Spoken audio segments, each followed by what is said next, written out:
Hey, welcome back. This is an original Tales First story about in-laws treating someone like an afterthought and that not going as planned. Let's start. At the cousin's party, my 7-year-old was mocked and excluded for being poor and having a lowly nurse for a mom. They made her sit next to the trash while everyone laughed. Then my husband's wealthy grandmother found out and announced this. Their faces lost all color. I was still in my scrubs in the hospital parking garage when Ethan called, wind muffling his voice like he'd stepped outside. "I'm outside Danielle's, Mason's birthday party," he said, and I could hear kid noise through the phone. Music, squeals, that bright kind of chaos. He sounded relieved. "I just got here, stepped in for a second. Party's wrapping up. Everything looks fine." Then he lowered his voice like he was giving me a private update. "My mom's doing her host thing. Richard's grilling burgers. Danielle's acting normal."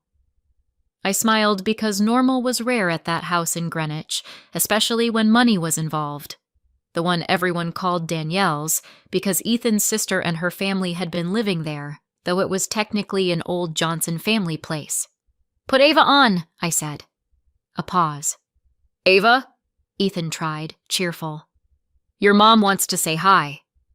There was a soft rustle, then a tiny, careful, "Hi, Mom." No bounce, no story, no guess what. I heard Susan in the background, sweet as sugar, saying, "She had a wonderful time." Ethan chuckled like he believed it, and I let myself breathe out until I pictured my daughter's face and realized I couldn't hear her smile. "Love you," I said. "Love you too," she answered. And then she was quiet again. Ava didn't ask when I'd be home. Ava didn't ask about dinner. Ava didn't ask for anything. Ava didn't say a word more. When I got home, the house was lit up the way it is when someone's trying to make it feel normal. Ethan had already changed into sweats, and Ava was sitting on the couch with her shoes still on, hands folded in her lap like she was waiting for a teacher to call on her. "Hey, baby," I said, leaning in for a hug. She let me hug her, but her body stayed stiff like she was bracing. Ethan followed me into the kitchen and opened the fridge like that would explain everything. "She was just quiet in the car," he said. "Big party, lots of kids, you know. Probably overwhelmed." I glanced over his shoulder. Ava's eyes looked shiny, but she blinked hard, fast, like she could blink the wet away. "Did you have fun?" I asked her. She stared at the TV that wasn't on. "Yeah," she said, then added, "It was fine." Ethan gave me a quick look. "See?" And I tried not to make a face. Fine was what adults said when they didn't want follow-up questions. I walked to the couch and crouched. "What was your favorite part?" I asked. Ava's lips parted, then she shut them and shrugged once. Ethan touched my shoulder. "Babe," he murmured, gentle. "Let her decompress." Ava nodded like she'd been trained to agree, and that's when my stomach tightened. Her voice was too flat. "I made spaghetti because it's the kind of dinner that fills the house with a smell that says you're safe here." We sat at the table, and Ethan tried to keep the mood light. "Did you see Mason's cake?" he asked. "It was huge. Danielle went all out for her son."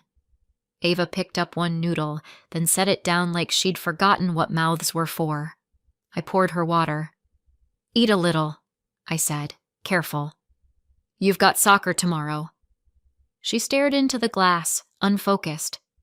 Ethan kept talking anyway, describing VR headsets and some fancy scavenger hunt Danielle had set up, like listing the activities would make Ava remember she'd enjoyed them. Ava didn't even roll her eyes. That was the part that scared me. "Ethan," I said quietly, when Ava slid her plate away untouched. "Are you sure nothing happened?" He frowned like I'd accused his family of a crime. "Lauren, I asked her, right when we left." He leaned toward Ava, still trying. "Right, honey? You're okay?" Ava nodded without looking at him. "See?" Ethan said, and he meant it. I watched my daughter's fingers twist the edge of her napkin into a tight little rope. "Ava," I said, "you can tell me anything." She didn't answer. She just kept twisting, tighter and tighter, like the napkin could hold her together. She slid her fork like it weighed a pound. After dinner, Ethan loaded the dishwasher with extra clanking, like noise could push the tension out of the room. I followed him, drying my hands on a towel. "What did your mom say?" I asked. "When you picked her up." Ethan didn't turn around. "The same thing she always says," he replied. "That everything was fine. That Ava did great with the cousins." He shut the dishwasher a little too hard, then tried again, softer. "Danielle said the kids were just doing their own thing. You know how it is." I stared at him. "And you believed them?" He finally looked at me, frustrated now. "Why wouldn't I? They were smiling. Ava said she was fine." He grabbed his phone off the counter like evidence. "I can call right now if you want." Before I could answer, he dialed Susan. She picked up on the second ring, voice bright. "Ethan? Sweetheart, everything okay?" Ethan put her on speaker. "Yeah, just checking," he said. "Ava seems quiet." Susan laughed softly. "Oh, honey, she's sensitive. She needs to learn social skills, that's all. The other kids were excited." She said it like a diagnosis. Ava was standing in the hallway, listening, her shoulders slightly hunched. Susan continued. "She's a wonderful girl, but she can't expect everyone to cater to her." Ethan murmured, "Okay," like he was absorbing it. I watched Ava's face go still, and something inside me clicked into place. The word fine started to sound like a weapon. Later, when I tucked Ava in, she kept her hands under the blanket like she didn't want them seen. Her nightlight threw soft stars on the wall, and I sat on the edge of the bed, brushing her hair back the way I've done since she was a baby. "Talk to me," I said. "Not to Dad. To me." Ava swallowed, and the sound was loud in the quiet room. She whispered, "Mom?" "Yeah." Her eyes darted to the door like someone might be listening. "Do I look—" She stopped, then forced it out. "Do I look poor?" My whole body went cold, then hot, then steady. "Why would you ask me that?" I said, keeping my voice calm on purpose. Ava's lower lip trembled, and she pressed it between her teeth hard. "Because—" She blinked fast. "Because Mason said I can't play his game because it's for, like, real people." I leaned closer. "Real people?" She nodded, barely. "And Addison said my shirt is from the cheap place." She said cheap, like it tasted bad. I slid off the bed onto my knees so we were eye to eye. "Ava," I said, slow, "you are not poor, and you never have to earn your place." She looked at me like she wanted to believe it but didn't know how. I sat down on the floor to be at her level. Once the first question cracked open, the rest rushed out like water finding a gap. Ava talked in small pieces, like she had to hand me each part carefully. "Their house was so big," she said, staring at her comforter. "And they had, like, 2 ladies setting up snacks." That tracked. Danielle loved a production. "They had those goggles," Ava said, "the ones that go on your face, and Mason told me I couldn't do it." I kept my face neutral.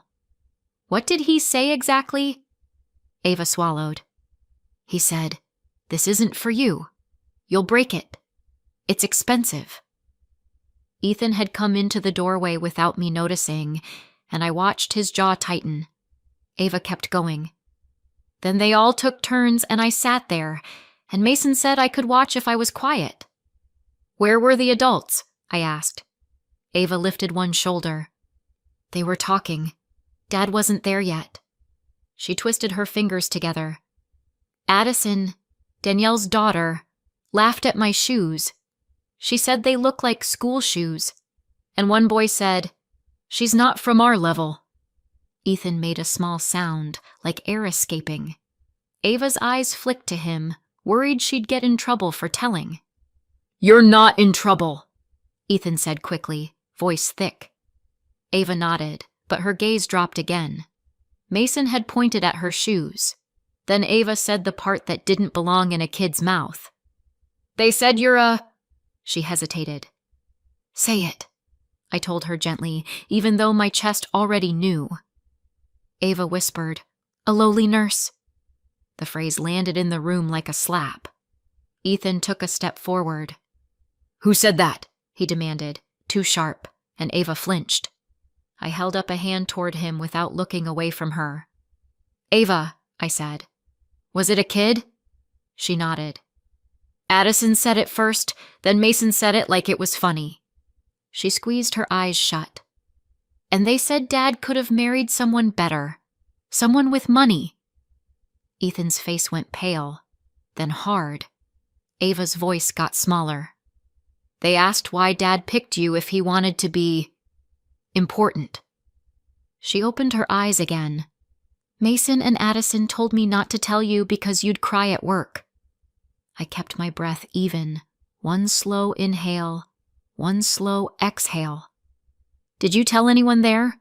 I asked. Ava nodded once, almost relieved. "I told Grandma Susan." Ethan's shoulders lifted like he expected salvation in that sentence. Ava's next words took it away, words she shouldn't have had to know. Ava's eyes went glassy as she described walking up to Susan, the way she'd rehearsed being polite. "I said, 'Grandma, they won't let me play and they're being mean,' she told me. And she smiled like this." Ava forced her cheeks up in a fake grin that made my skin crawl. She said, "Oh, sweetie, you need better social skills." Ethan's mouth fell open. "She said that?" Ava nodded. "Then she said I was making it a big deal." Ava pulled the blanket up to her chin. "She told me to sit somewhere so I wouldn't be in the way." "Where?"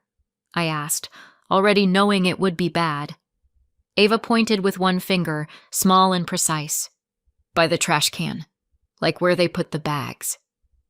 Ethan swore under his breath, quick and low. Ava whispered, "It was okay at first because I thought she'd come back." She blinked, and a tear finally slid down, slow. "But then everyone laughed because Mason said I was trash side." I reached out and wiped her cheek with my thumb, gentle. "Did Susan hear them?" I asked. Ava nodded. She said, "See? They're joking. Learn to take it." Ethan's hands clenched at his sides. Ava finished, voice barely there. "So I just sat there and waited for Dad to come and get me. When he finally arrived, I got up fast and went straight to him." I kissed her forehead, careful not to shake. I stood up and looked at Ethan, and my voice came out steady like a decision. "We're calling them. Tonight." And that's when I stopped being polite. Ethan paced the living room with his phone in hand like it was suddenly heavier. "Speaker," I said, sitting on the couch with Ava tucked against my side under a blanket. "They're not going to twist this into, he said, she said." Ethan nodded once and dialed Danielle first. She picked up with party energy still in her voice. "Hey, everything okay?" Ethan didn't warm up. "What happened today?" he asked. Danielle laughed like he'd made a joke. "What do you mean? Mason had a great time." Ethan's voice sharpened. "Did Ava get excluded from the VR game?" A pause, then a sigh. "Ethan, it's a kid party. The kids decide who plays. Ava is sensitive." I leaned forward.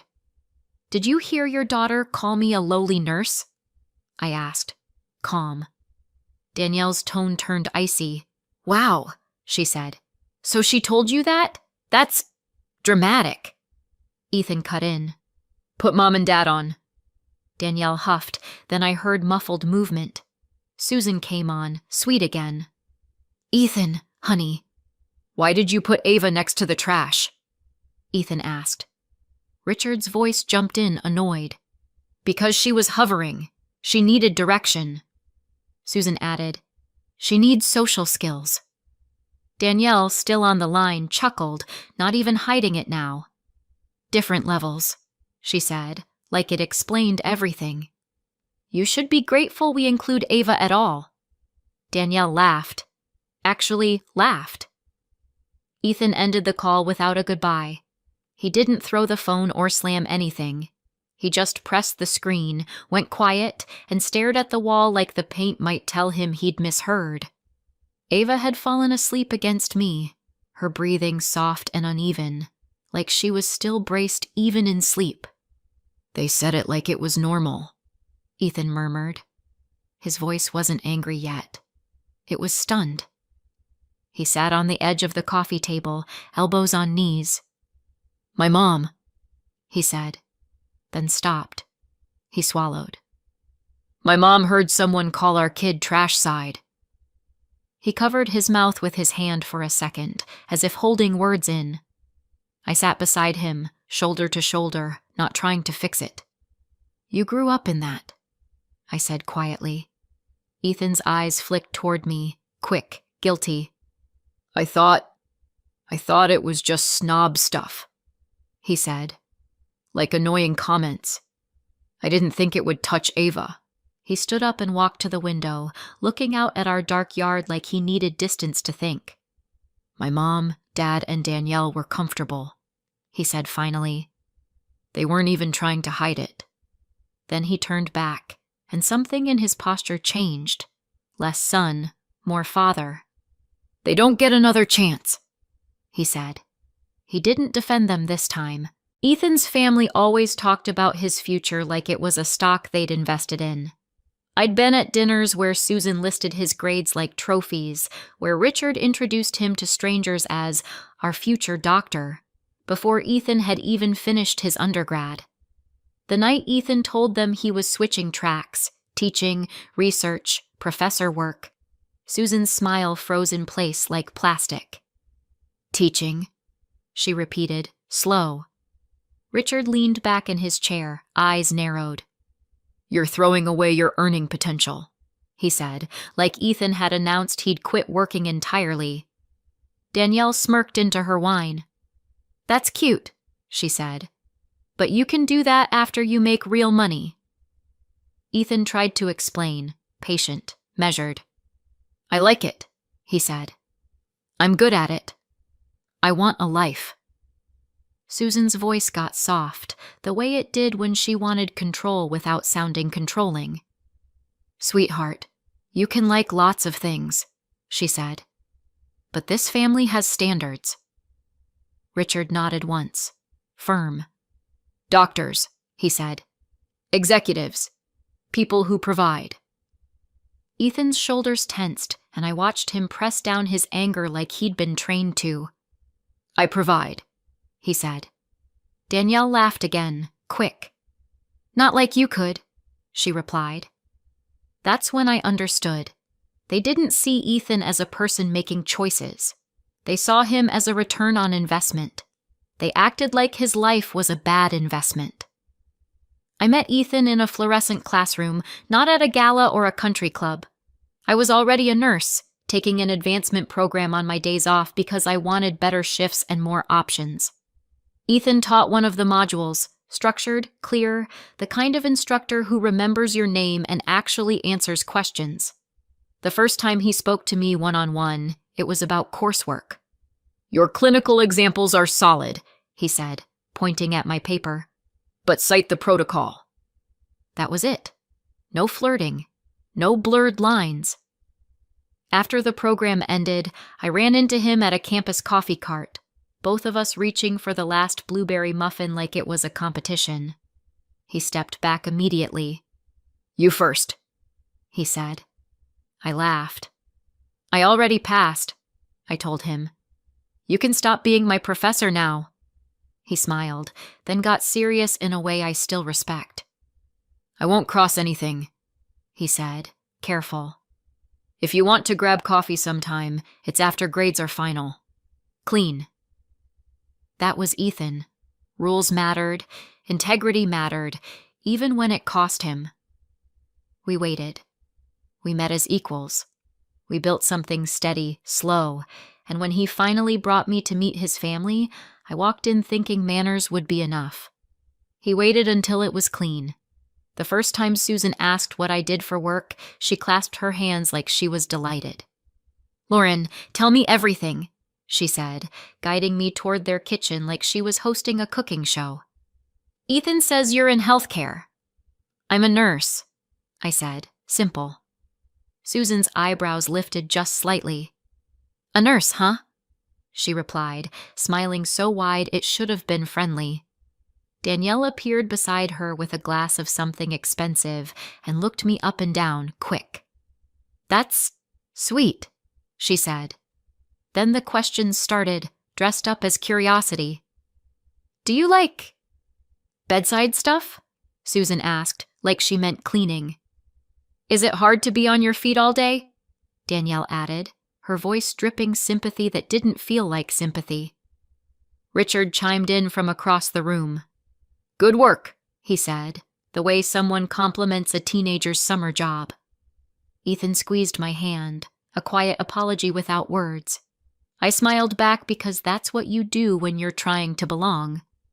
But I heard the message under the smiles. I was acceptable, not impressive. A choice, not a catch. And from that day on, every conversation felt like a tally sheet. And they never stopped counting. Money wasn't just a topic in that family, it was the ruler they measured everyone with. At dinners, Danielle would casually mention our financial advisor the way other people mention the weather. Susan would talk about proper circles and keeping standards like she was protecting a bloodline. When Ethan got his first professor contract, he came home proud, waving the paper like a kid with an A. We went to share the news, thinking maybe they'd finally clap for him. Susan skimmed the number and sighed. "That's fine," she said, and the word hit again. Richard leaned in. "If you'd stayed medical," he said, tapping the page with one finger, "this would be 1 month." Danielle tilted her head. "Are you sure you want to be comfortable?" she asked Ethan, then glanced at me. "I mean, with the lifestyle you've chosen." I kept my face calm. Ethan's voice stayed level, but I saw the tension in his jaw. "I like my life," he said. Susan gave him that soft control smile. "Sweetheart," she murmured, "don't be stubborn. Do the real thing. Make real money." It wasn't advice, it was a correction. And standing in their spotless kitchen, I realized they weren't asking Ethan what made him happy. They were telling him what made him worthy. Everything had a price tag. Margaret, Ethan's grandmother and Ava's great-grandmother, was the only one who didn't talk to us like we were a bad decision. She lived in assisted living with a small patio garden she couldn't fully tend anymore, but she still tried. Ethan visited her the way some people go to church. Regular, respectful, no performance. Ava adored her because Margaret listened like every sentence mattered. Marisol, her caregiver, would greet us with a warm wave and a quiet update. "She's been waiting for you," she'd say, and Margaret would light up the second she saw Ethan. "There's my boy," she'd say, and she meant it, even though Ethan was a grown man with a career and a mortgage.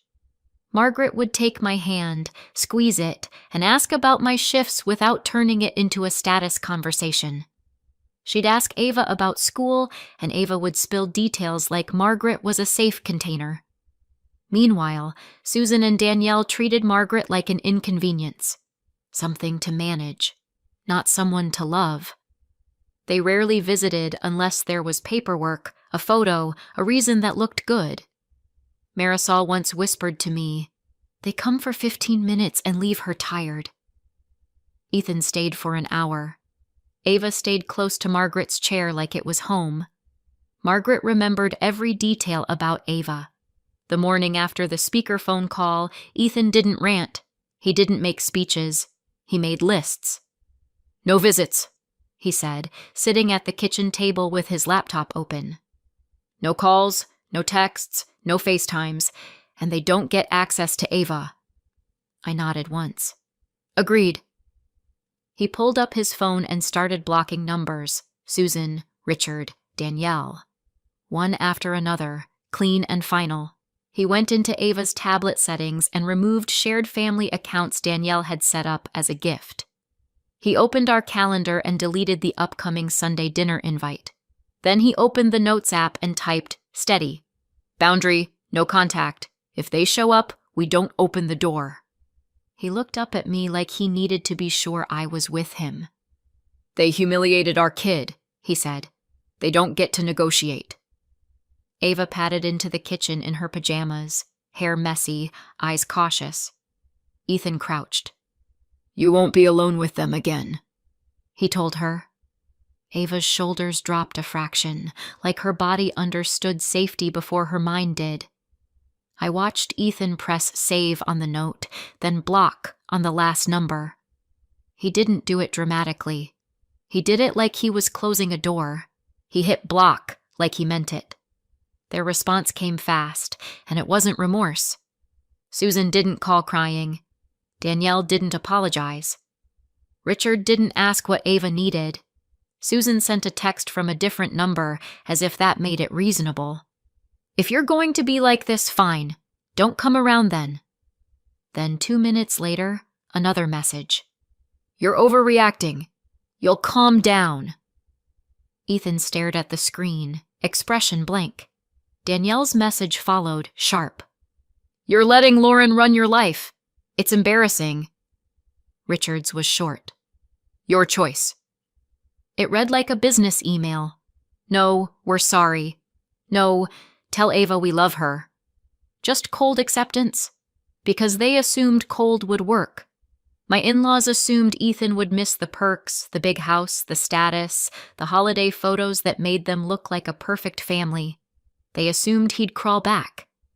I looked at Ava playing quietly with a stuffed animal on the rug, still too careful, still too quiet.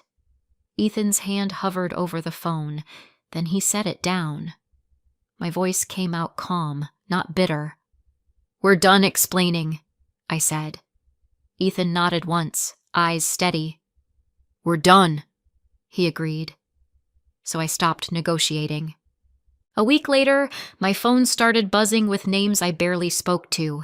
Aunt Janice, cousins, a family friend who always sent Christmas cards with glitter. The messages were all versions of the same script. I heard there was a misunderstanding. Susan is beside herself. Danielle says Ava was having trouble fitting in. One text from Janice landed like a slap. Honey, don't break up a family over kids being kids. Ethan needs to lead. Ethan read it over my shoulder and exhaled through his nose. They're working the room, he said, and he wasn't impressed. He was tired. Then a group chat popped up that Ethan hadn't been in for years. Johnson family updates. Someone had added us back like we were props. Danielle posted first. Pray for our family. Some people are choosing drama. Susan followed with, we love Ava no matter what. No mention of the trash. No mention of the words. Just a neat little narrative where we were emotional and they were gracious. Ethan didn't write an essay. He typed one message and sent it, factual. Ava was excluded and insulted. Susan placed her by the trash. We are not discussing this further. Do not contact Lauren. Contact me for logistics only. Then he muted the chat. The silence after felt like air returning. Susan and Danielle went quiet, then went loud behind our backs. We went to see Margaret on a Saturday morning, bringing Ava's favorite library book because routines help when the world feels weird. The assisted living lobby smelled like lemon cleaner and someone's perfume, and Marisol met us with a tight smile that told me she'd been dealing with something. She's in the garden room, Marisol said softly, then added, and Susan's been calling the director all week. She called again this morning. Ethan stopped mid-step. About what? He asked. Marisol lowered her voice. She asked to change the visitor list. Said you were upsetting Margaret. Ethan's eyes flashed, but he kept his tone controlled. Did she do it? Marisol shook her head. Margaret told the director, "If my grandson can't visit, I won't participate in anything." She said it with a hint of pride. Ava's hand tightened around mine. We walked into the garden room, and Margaret looked up from her chair like she'd been waiting for a cue. "There's my girl," she said to Ava first, not Ethan. Ava gave a small smile, then tucked closer to my side. Margaret's gaze sharpened. She'd always had that ability to see what people tried to hide. "Ava," she said gently, "you're quieter than usual." Ava shrugged. Margaret didn't let it go. "Did someone hurt your feelings?" she asked, direct but soft. Ava's eyes flicked to me, asking permission. I nodded once. Margaret didn't let fine pass. Ava sat on the footstool in front of Margaret's chair, knees pressed together, the picture of a kid trying to be small. Margaret leaned forward, hands resting on her cane. She could manage a few steps with it, but outings meant the wheelchair. "Tell me," she said. "Not what you think I want to hear. What happened?" Ava's voice trembled at first, then steadied as she repeated the pieces that had lodged in her mind. "They wouldn't let me play," she said. "They said I was poor." Margaret's face didn't change, but the room felt like it tightened. Ava continued, "They said my mom is a lowly nurse." The exact phrase again, crisp and ugly. Ethan's hands curled into fists, then unclenched on his knees. Ava looked down. "And Grandma Susan told me to sit by the trash. Like, next to it." I added the part Ava hadn't. The laughter, the trash side. The way the adults minimized it. Ethan filled in the speakerphone call, brief and precise. Margaret lifted her teacup, then stopped halfway, eyes fixed on the wall as if she was watching a memory play. "Who?" she asked, voice low. "Where? When?" We answered, one by one. Marisol stood behind Margaret's chair, jaw tight. Margaret set the cup down without taking a sip. She didn't gasp. She didn't lecture. She just went still in a way that made the whole room pay attention. Her teacup stopped halfway to her lips. Margaret looked at Ava like Ava was the only person in the room. "You are not trash," she said, firm. "And your mother's work is honorable." Ava's shoulders lifted like she was trying not to cry again. Margaret reached out and patted Ava's hand once, then turned to Ethan. "They did this in my house?" she asked. "In the house I've kept in this family's name all these years?" Ethan hesitated. "It's the Greenwich house. Danielle's been living there and hosting, and Mom and Dad act like they own it," he started, reflexive. Margaret's eyes narrowed. "No," she said, and the single word sliced through the habit of calling it theirs. She shifted her gaze to me. "Lauren," she said, "when is the annual reunion?" I blinked. "Next weekend," I answered. Margaret nodded as if she'd just confirmed a meeting time. "Good," she said. Then she glanced at Marisol. "Call Mr. Whitaker," she instructed, like she was ordering tea. Marisol didn't ask why. She just pulled out her phone. Ethan leaned forward, confused. "Grandma." Margaret cut him off, not unkindly. "You three are coming," she said. "And you are bringing me." Ethan stared. "They won't want—" "I don't care what they want," Margaret replied, voice calm. "They've been comfortable too long." She tapped her cane once. "I'm not sending you in alone." She looked at me again, eyes sharp but warm. "Keep Ava close," she said. "No wandering." Then she added, quieter, "They will learn what manners actually are." She said it like a decision already made. We weren't coming to reconcile. We came because Margaret asked, and we planned to leave the moment she was done. The reunion was at the same Greenwich house, the one with the long driveway and the landscaping that looked like a magazine cover. I wore a simple dress, nothing flashy, nothing apologetic, and I kept Ava's hand in mine from the second we stepped out of the car. Inside, the house smelled like expensive candles and catered food. Susan swept toward us with a smile that didn't reach her eyes. "Ava!" she sang, arms open like last weekend hadn't happened. Ava's fingers dug into my palm. I stepped slightly in front of her without making a scene. "Hello, Susan," I said. Ethan nodded once, stiff. Danielle floated over, perfect hair, perfect nails. "We're so glad you came," she said, and her eyes flicked to Ava's shoes. "Kids' table is in the sunroom," she added quickly, already trying to direct. "She'll have fun." "She'll stay with us," I said, still calm. Danielle's smile tightened. Richard approached, shaking hands with someone else, then glanced at Ethan like Ethan was a colleague who'd disappointed him. "Glad you could make it," he said, flat. The room buzzed with cousins and aunts, people pretending not to stare. Ava stayed pressed against my hip like a shadow. Then the front door opened again, and the whole sound of the house shifted. Marisol came in first, purposeful, and behind her was Margaret in a sleek wheelchair, posture straight, eyes bright. Conversation stumbled. Forks paused midair. Susan's smile faltered like someone had cut a string. The room changed temperature. Susan rushed forward, hands fluttering. "Mother, what a surprise," she said, too loud. Margaret didn't match her energy. "Susan," she replied, like they were at a bank.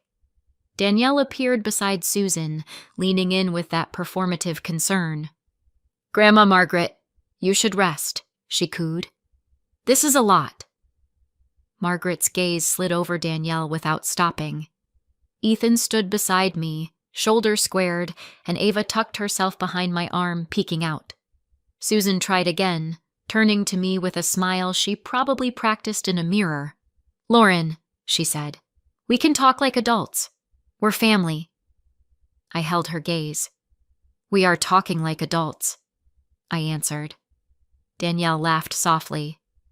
"We all make choices," she said, eyes on my hands like she wanted to see a wedding ring worth judging. "Some choices come with limitations," Susan added. "We just want what's best. Proper influences." Ava's grip tightened, and I felt her flinch at proper, like she knew it was code. I bent slightly, whispering to Ava, "Stay with me." Richard murmured to Ethan, "You could have had more," like it was advice and not an insult. Ethan's face stayed still, but his eyes hardened. Margaret watched the little digs land, one after another, like she was counting them. She didn't raise her voice. She didn't ask for attention. She simply rolled forward a few feet, and the room made a path without meaning to. Danielle opened her mouth again, but Margaret lifted one hand, palm down. The talking stopped. Then Margaret rolled forward. Margaret didn't start with money. She started with Ava. "A child was humiliated in this house," she said, voice steady enough to carry without effort. "Mocked. Excluded. Placed beside the trash as if she belonged there." Susan's face snapped toward Ethan like she wanted him to stop this, and Richard's jaw clenched. Margaret continued, eyes scanning the room. Then adults hid behind the words social skills and levels, as if cruelty becomes acceptable when it's dressed nicely. Danielle gave a sharp laugh, forced. "That's not—" Margaret didn't look at her. "It is exactly that," she said. "And it's not new." She shifted her gaze to Susan and Richard. "You have treated Ethan like a project," she said, "and Lauren like a mistake. You have treated kindness like weakness and money like character." The room was so quiet I could hear Ava breathing. Margaret gestured to the man standing near the doorway in a suit I hadn't seen enter. "Mr. Whitaker," she said. He stepped forward from where he'd been waiting quietly near the doorway, holding a folder. Susan's voice went thin. "Mother, what is this?" Susan had treated this house like it already belonged to her for years. Mr. Whitaker opened the folder calmly. "Margaret Johnson's property," he said, professional. including this residence, is owned by Margaret Johnson. A trust transfer has been executed. Ownership is effective immediately, and the home is held in trust for Ethan Johnson and Ava Johnson and any future children." Danielle's face drained. Richard took a half step back like the floor shifted. Mr. Whitaker continued, "Susan Johnson, Richard Johnson, and Danielle Johnson are excluded as beneficiaries of this asset. Formal notice to vacate will be served to the current occupants of this residence. Going forward, Susan and Richard Johnson have no authority to host events here or represent this home as theirs."